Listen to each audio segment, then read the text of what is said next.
In tema di coronavirus, una singolare iniziativa è stata fatta dal sindaco di Ribera Carmelo Pace, un messaggio multilingue diffuso attraverso anche Radio Torre Ribera, storica emittente ribarese, e con un'auto della protezione civile che trasmetteva con un megafono un messaggio multilingue in rumeno e magrebino per via delle comunità che risiedono nel paese crispino, che vedono occupati 1 migliaio di residenti. Una singolare iniziativa che il sindaco Pace ha voluto fare per convincere anche chi poco conosce la lingua italiana a restare a casa per via del coronavirus.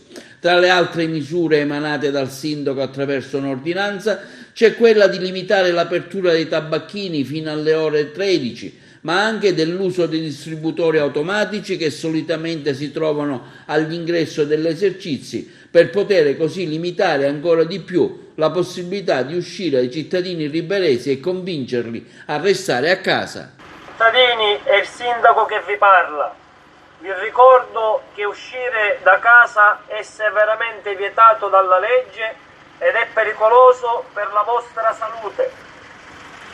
Sindacul vă vorbește, vă aduc aminte că ieșirea din casă este interzisă de lege, este periculos pentru sănătatea dumneavoastră. أيها الناس، سيندك يتكلم.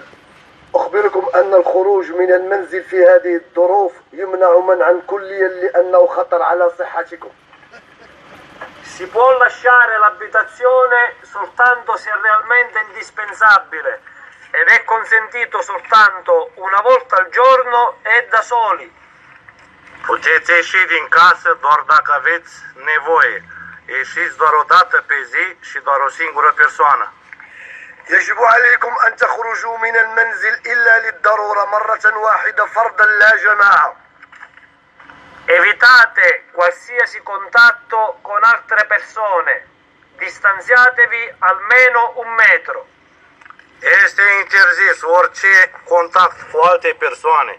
Stați la distanță cel puțin 1 metru. يمنع منعا كليا أن تلتقي مع أي شخص، والمسافة المطلوبة بين أي فرد وهو 1 متر. Sono vietati gli assembramenti. Este interzis să stați în grup. يمنع منعا كليا التجمعات. Chi non rispetta queste regole sarà denunciato dalle forze dell'ordine. Cine nu respectă aceste reguli vor fi denunțați al forțelor de ordine.